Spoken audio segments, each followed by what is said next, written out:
Just for some of the tefillos for Achnos Seder Torah. Feel free to take one if you'd like. We're going to be exiting lots, and Meretz Hashem, we will wait. We'll go together.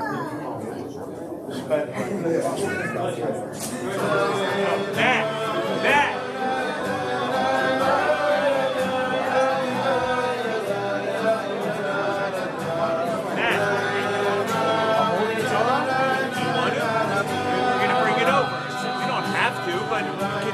People to do it? I feel like I might need to be doing other things. Okay. Do you want someone to carry your files on the store? I know what he's doing. We were thinking to bring over your files.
We're just going to do one last Meretz Hashem. We're going.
Tell the tourist trucks to stop.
Soy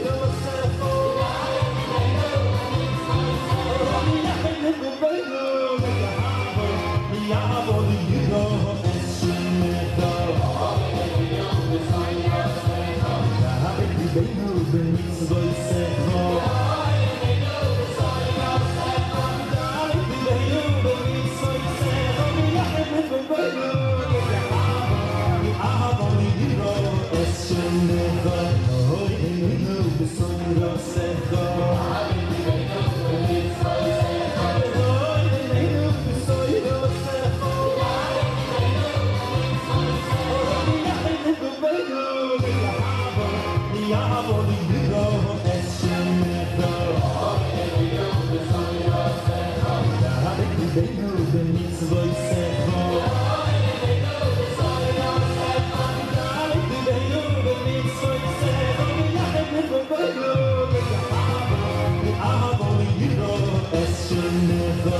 What is this one? Okay.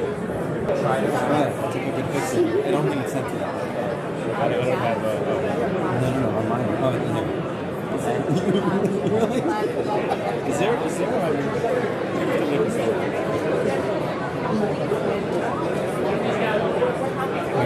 slow. It's very slow.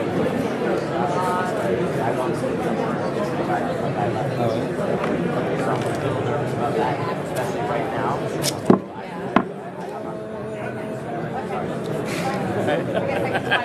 I want, literally the guy never came back to shul, so I'm not comfortable. This is too high. How do I, Maishi, help me. This is way too high, even for tall people. It should be like down low and then angled up.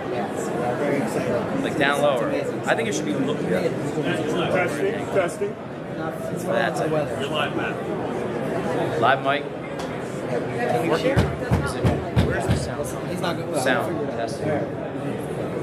Is it?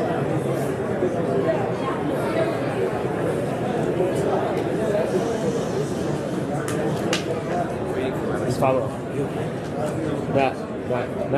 Follow up.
Ask Habayis.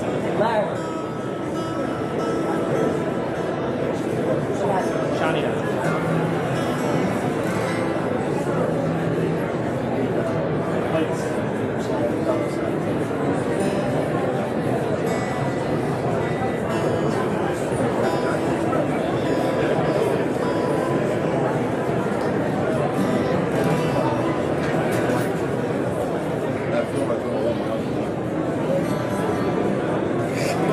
You have a drum?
One complete to left.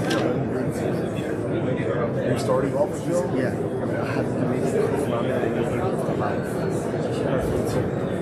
Okay, let me just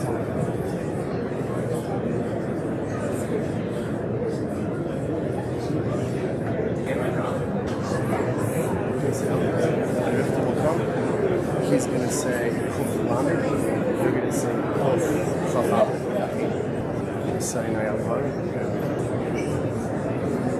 Good afternoon, everyone. It is a true privilege to welcome everyone to our Chanukas Habayis, to the inauguration of our beautiful mikdash. Brief but impactful of 3 of our hostages. We hope that this marks the beginning of a turn of events, and that Emir Hashem, all of our hostages come home b'shalom and b'karaf, and their holy soldiers are successful b'chol ma'aseh yadayim. To recite Kapitel Kufran, I'd like to call upon our assistant Rav, Rabbi Aryeh Lichter.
Hashem, many incredible institutions, wonderful rabbanim. We are Zoche Baruch Hashem to have tremendous visionary rabbinic leadership within our community. And it is my privilege and my pleasure to ask Harav Hapfer, the president of the Rabbanim, to share with us some divrei bracha.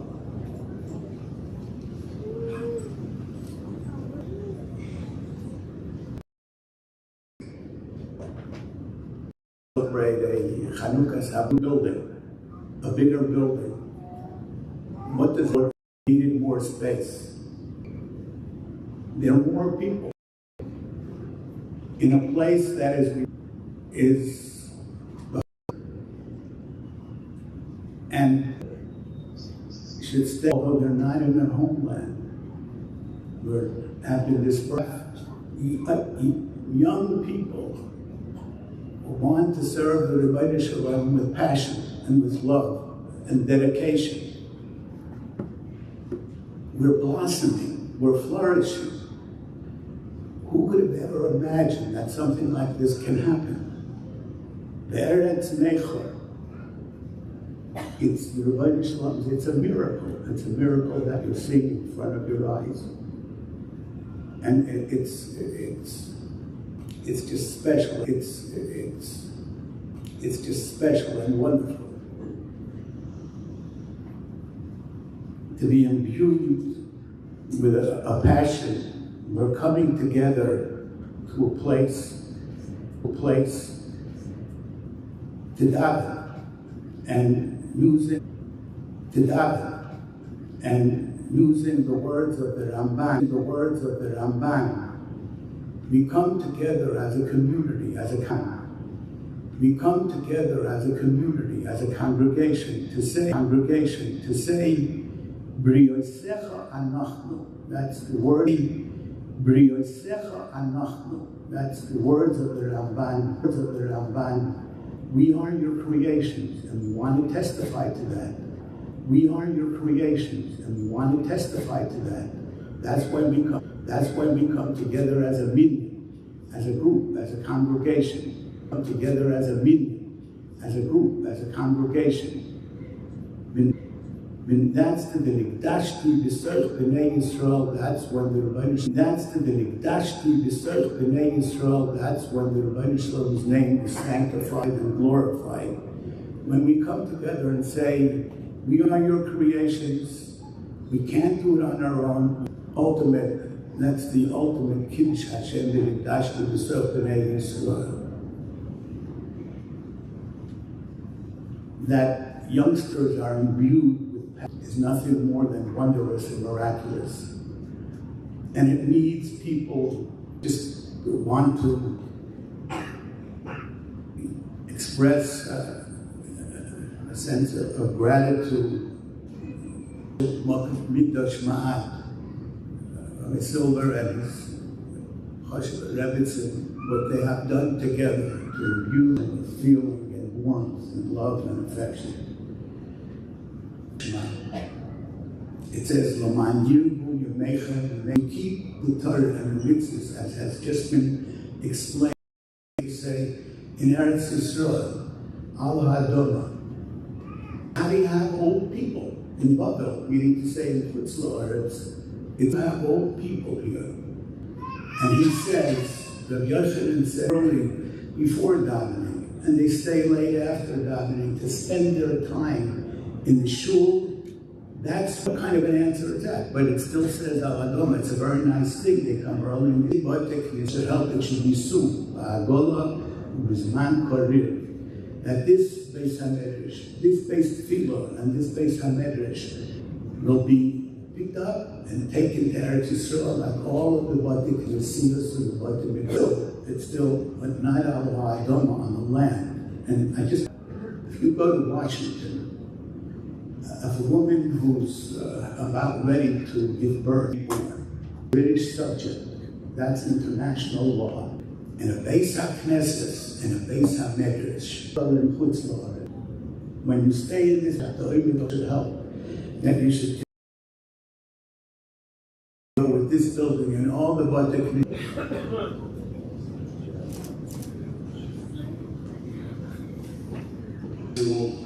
Weave in Torah. Because Eitz Chaim Nilamacha Zikim Ba. Torah is the life source of the Jew. And so today at our Chanukas Habayis, we have a seal. A lot of the Chaver learns Daf Yomi, Amud Yomi, many other limudim, many other forms of learning. The town gets is 11 years old. If you ever come on Shabbos to Shul, you'll see Natan with his Mishnayos. You come Matzei Shabbos to Matzei Shabbos. You don't learn Torah all the time. But I'm sure, again, in between sports and other things that you do that are fun, soul must be a gilgal of someone truly great. So Nathaniel Amir Hashem is going to make a seal on Mishnayos Eruvin, followed by Kaddish.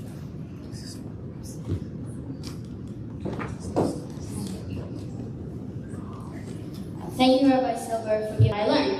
And Eruv is all about bringing people together in a way that's truly special. With it, we can visit each other's homes on Shabbos, creating a sense of community that's hard to find when we're all busy during the week. And honestly, without an Eruv, how would we carry our talis bags, water bottles, or reading glasses? We'd be stuck trying to squint through our way, through the way whole Parsha.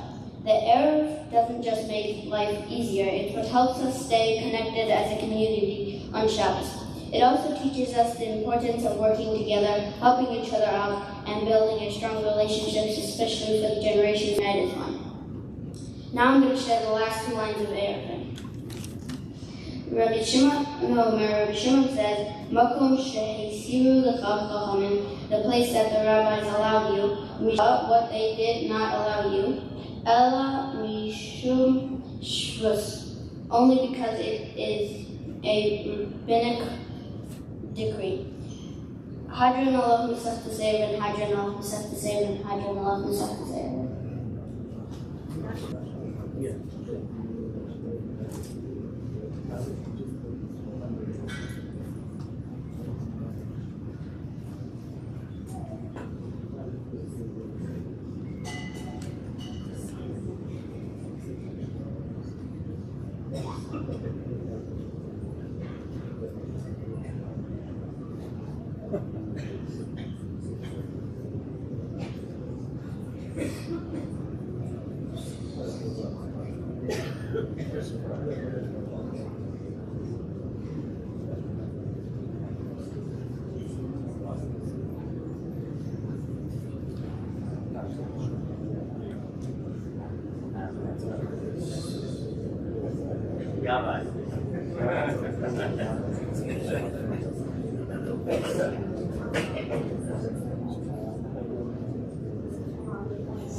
Rabbi Hanania ben Akash Omer Tzar Kadosh Baruch Hu. Shaman Lecha Beis Ma'azik Kol Yai V'L Torah V'Yadir. Yiskadal Yiskadash Shnei Rabbo. Gala Divrach Yerusay Galit Mapet Say L'Chbaruch Ha'Gvino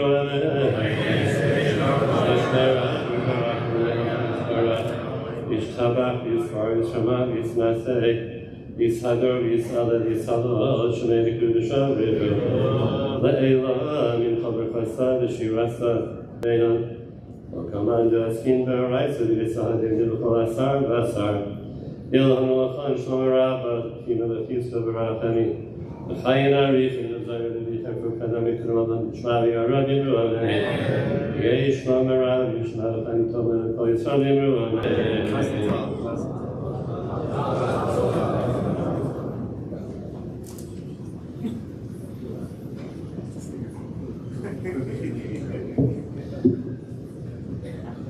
What you see before you today is the culmination of almost a decade of work. It started really about 10 years ago as an idea, as a concept, as a dream. It took on many different iterations, many different forms. And there are many people who are here today who are directly responsible for the actualization of that dream. And we'll, God willing, in Eretz Hashem, be able to thank each of them in the right time. And then when we first started this project, I went to meet with Mr. Howard Brown, our builder, and he's in the Jewish community. I said, come on, one more. I think there's been about 5 or 6 since that conversation. And Mr. Brown had one other condition: no committees. No committees. If I'm going to build it, you build it.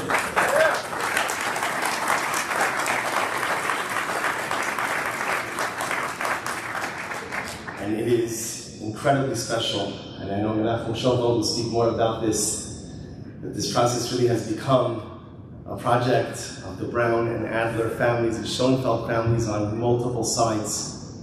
And our building, as you know, is dedicated as the Esther and Brown Adler was a truly special and incredible neshama who brought so much light into this world during her. I feel, if I could be so forward to say, has become a dear friend.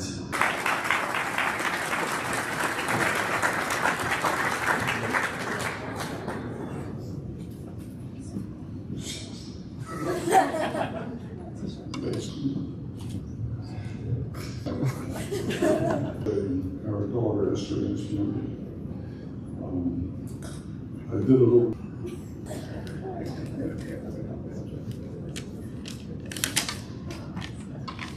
My father once said, "Don't get on the streetcar unless you ask what the car fare is."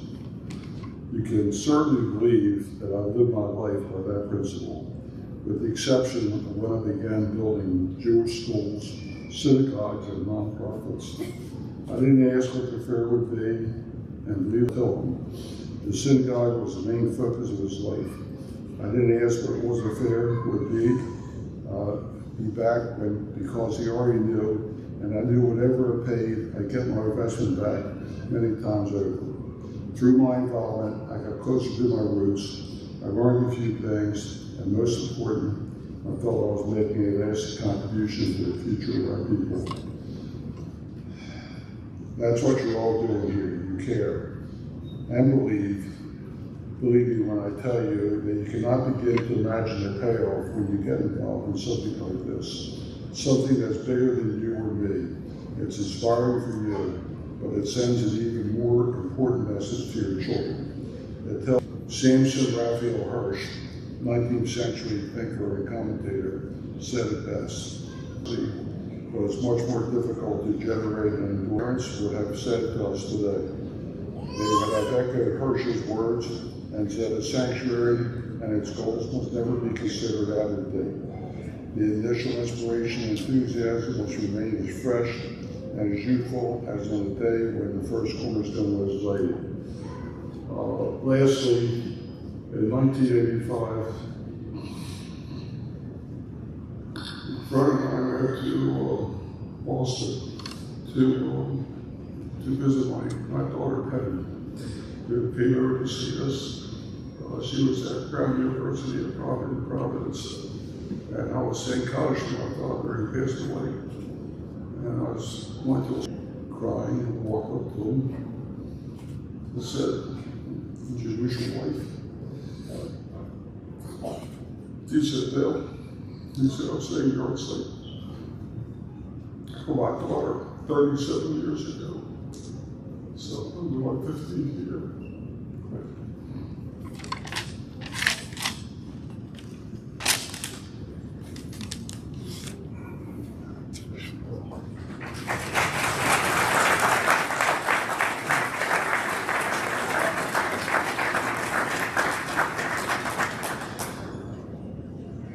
A number of years ago, we started the Institute for Jewish Continuity here in Baltimore, which became the educational arm of our shul. And at that point, we had a concept and idea to be able to allow for a mechanism, a medium, to disseminate shiurim, writings, that perhaps are able to bring out the relevant or contemporary messages of Torah. One of the people who was the architect, and one of the people who helped and was so enthusiastic about it was Dr. Fronebrand. Did I do something? My time's up. No. It's okay, it's okay. Dr. Brown is someone whose generosity, whose tzedakah is legendary. And always in a quiet, unassuming, and humble fashion. She is always ready to help and never wants the spotlight, never wants the credit, and never wants the recognition. I guess we ruined that today. But it is important to understand that without Dr. Brown's, this was a Herculean task, a Herculean undertaking, both in terms of time and financial resources. And Dr. Brown was there from the beginning, urging us to think big, dream big, go big, and always remain confident that we would succeed. Dr. Brown, on behalf of our entire Kehillah, we thank you for your vision, for your confidence, for your love, and for your support. Thank you. It's my pleasure to ask Dr. Brown to share with us a few words.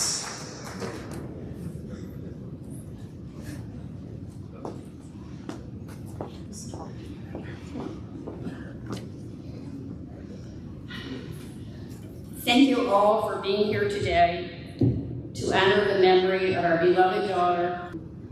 Seeing her name on this beautiful synagogue and knowing our family is a part of the Building Holiness campaign, I feel a deep sense of gratitude. Our beloved daughter has been gone for almost 15 years, and during that time, our family has done many things to preserve her memory. From the University of Maryland Shock Trauma Waiting Room, the pre-K building in McDonough, the Pikesville Jewish Center Playground, the splash pad at the JCC, the Hillel Lounge at the University. The list goes on and on as we honored Esther Ann. But the building of a shul requires a lot of capital, and my family encouraged me to help raise funds, something I had never, ever. Family and friends who knew Esther Ann, telling them about the new sanctuary that would be named in her honor, and asking them to contribute. I was overwhelmed by the responses I received. Friends and family remembered Esther Ann's beautiful smile and her amazing determination to be a loving and supportive wife, an enthusiastic mother of 4, a devoted daughter and sister, and a caring friend despite the challenges of dealing with a serious illness. They remembered Esther Ann's joy in volunteering at Beth Tefillah, in baking challah, in taking her children to shul.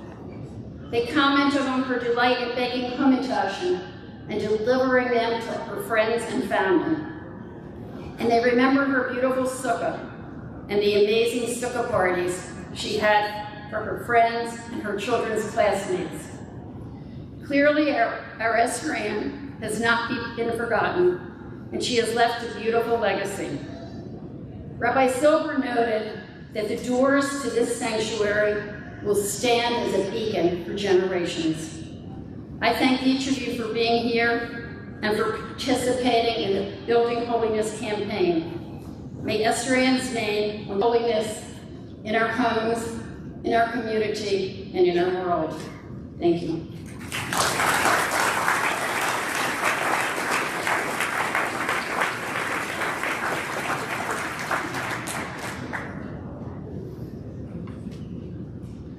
The most difficult position to hold. People often assume it's the God. And then you dig a little bit deeper and you realize that it's being the shul president. A thankless job. Or often you get a lot of kach when you do something right. Our shul is privileged to have a really incredible president. And by his side, a really incredible First Lady. Menachem and Susie Schoenfeld are a power couple for our shul. I think he often knows that when he sees my name come up on his phone, there are definitely days that he's thinking to himself, oh my boss, what is this gonna be? Because I have the luxury sometimes of being the dreamer, and he has a responsibility to make all of the pieces somehow fit together.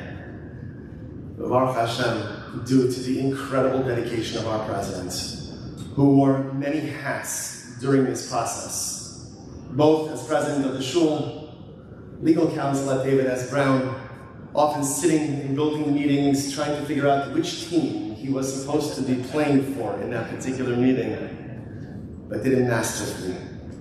Negotiating, fundraising, helping us and encouraging us, both with his time and him and Susie together with their incredible resources and generosity. It is my pleasure to ask our president, Menachem Schoenfeld, to share with us a few words. Please recognize our president for his incredible contributions.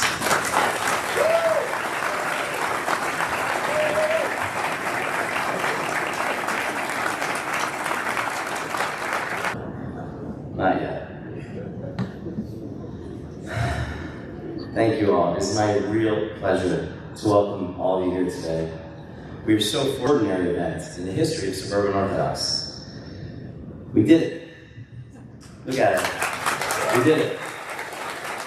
I can't believe it. You have no idea what this place looked like, this sanctuary right here, like 2 days ago. It was a disaster. And look at this. Like, we did it. It's amazing. We embarked on this idea, as Rabbi Silver said, more than 10 years ago, as our building was falling apart piece by piece and could no longer accommodate our needs. We patched together the old building for as long as we could. In fact, we just lost the obsolescent HVAC system in rooms 2 and 3, and we're running on plug-in heaters. So I apologize for that, but we're almost out of there. Before I go any further, I want to thank, there are many dignitaries that are here amongst us today. We'd like to thank Senator Shelley Kettleman, Delegate Sandy Rosenberg, Delegate Dalia Attar, Councilman Izzy Patoka, Councilman Julian Jones, and representing John Doe, Lindsay McGregor. We would also like to thank the Associated President and CEO, Andrew Kushner. Thank you all. In addition, there are many, many people who participated and contributed so much to making this an incredible, incredible success. We're just going to take a moment to thank those who I have the ability to thank now. I apologize if your name. Jacob Panikar of KPN, these were our architects. Dino Lafayandra, Steve Warfield, Howard Perlow, Ariel Cohen, Rob Ziv, Jeremy Lasser, Ari Lerner, Ruben Goodman, Daniel Goldfest, John Kaplan, Jorge, Larry Bergen, Mylon Devon, Garrett Dashel, Rich Lipsky, Alex Katkoff, and Nick Sachs. We'd like to thank from Floors Etc., John Ginsberg, and Isaac Rosenberg, who I know is here today, and it took me not to thank him, and Roberto and the team from Floors. They did an incredible job putting this all together in a very short period of time. Our FF&E designer, Ozzy Babad. We'd like to thank Keely Goldberger, Moto Artman, Ari Liftman from Nelson Precast, Annalita Laffman, Farrell Silva. We literally worked non-stop. She's our executive director. She's worked non-stop for I don't know how long. Shani, I don't know where you are, but Shani, thank you so much for everything you do for us. We cannot do it without you. And the rest of the Chanukas Habayis committee, Devorah Cohen, Jen Erez, Aviva Silver, Lehman, Yona Opanin, Maki Rosenblum, and then Ellie Cohn and Gobi Zipper. And finally, these are the thank yous, these particular thank yous. We'd like to thank M&T Bank, and particularly Brad Heck and David Miller, for all their assistance in making this project a reality. And speaking of your pledge yet, please consider doing so generously. If you have, I appreciate that. So really knowing how much time, effort, money, and worry. This project is a personal project. It's not just a beautiful new building that's going to serve our community and our family. It's a place that we're going to build to the finish line by many incredibly talented people. For those of you who don't know, as Rabbi mentioned, I wear many hats. First, and as you know, David S. Allen Brown Enterprises was founded and is led by my father-in-law, Howard Brown. So you can imagine that when my father-in-law agreed to build this building, it's quite possible there would be stress-free environment all the time. But, as he always does, my father-in-law gave this building everything he has. He gave Suburban complete and unfettered access to and use of the vast resources that David S. Brown Enterprises brings to bear. We had every department from construction, design, accounting, fully available to us. There was never a time that we could not rely on my father-in-law's expertise or the company resources of anyone else. This is very unique. We simply could have not built this building without him. He really is a master builder. And given the hats I had to wear, on this particular project, I was able to see a lot more of it than I have on many of the other projects we've worked in. There's no discipline that he doesn't master, and we utilize all of that knowledge. In many ways, this project went exactly as expected. Oftentimes, Rabbi Silver and I would meet with my father-in-law, a typical up-and-down, exactly what we wanted, and he listened patiently, not so much. And as soon as we were done, he would tell us, We really have no idea what we were doing. And he went ahead and he built it his way, which always was the right way, at a fraction of the cost. And we thank you for that. And this pretty much happens every day. Almost every day.